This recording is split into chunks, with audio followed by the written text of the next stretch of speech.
पहाड़ी पर बना हुआ था एक पागल खाना, भूरा, विशाल और वीरान। लोकल लोग कहानियां सुनाते थे, पागलपन की फुसफुसाहट, अंदर परछाइयों का हिलना डुलना।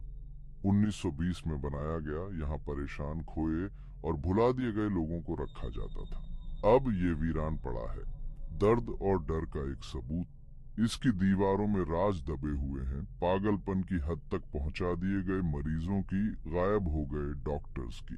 यहाँ की हवा में भी भारीपन, अनकहे डर का एहसास होता है।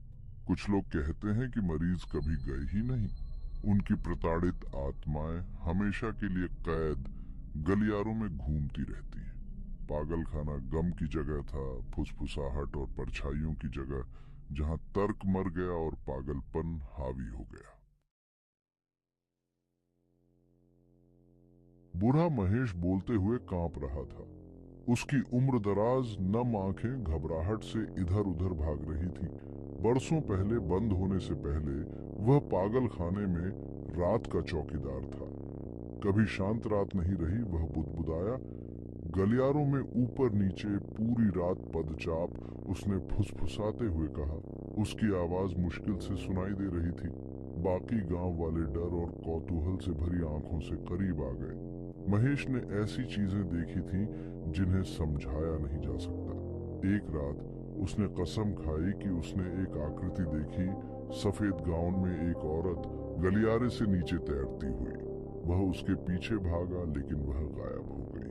बस ऐसे ही, बस उसके अपने डर की गूंज रह गई।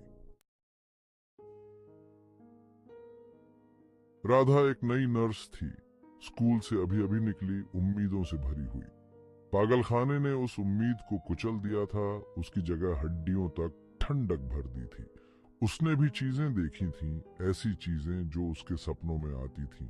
एक खास मरीज, एक जवान औरत, दुहक के कारण पागल, पूरी रात चिल्लाती, दीवारों पर नाखून मारती, रिहाई की भीख मांगती।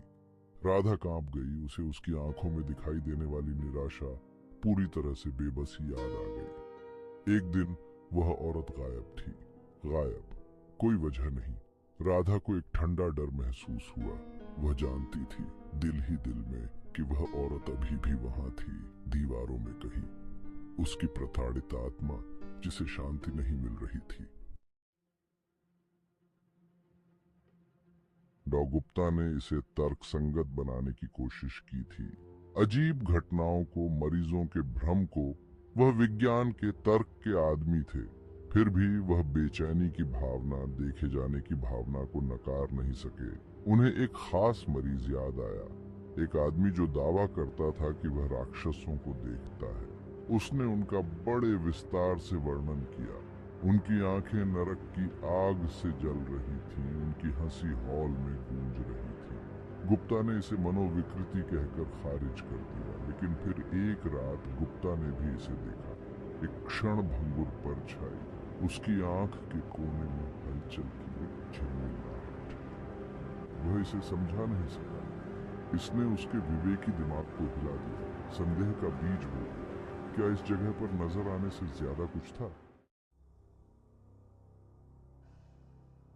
सलाखों से फुसफुसाहट, पीड़ा की गूंज। सलाखों में हवा घनी थी, निराशा से भरी हुई थी। सड़न की दुर्गंध रह गई थी। दीवारों पर खरोंच के निशान थे, मदद के लिए उन्मादी, हताश याचनाएं। हर खरोंच उन कष्टों का प्रमाण थी जो अंदर सहे गए थे। कुछ फुसफुसाते थे कि अगर आप अपने कान ठंडी कंक्रीट से लगाते हैं तो आप उन्हें अभी भी सुन सकते हैं। शापित लोगों की फुसफुसाहट, रिहाई के लिए भीख मांगती हुई। समय के साथ उनकी आवाजें गूंजती रहीं, दर्द और पागलपन का एक समूह। सलाखें कब्रों की तरह थीं, टूटे हुए दिमागों के अवशेषों को पकड़े हुए थीं। उनकी ऊर्जा उन दीवारों के भीतर फंसी हुई है, वहां होने वाली भयावहता की एक सतत याद दिलाता है। दीवारों के पार डर में जीने वाला गांव। पागलखाने के नीचे बसा गांव उसकी छाया में रहता था, वह भी शाब्दिक और आलंकारिक दोनों तरह से।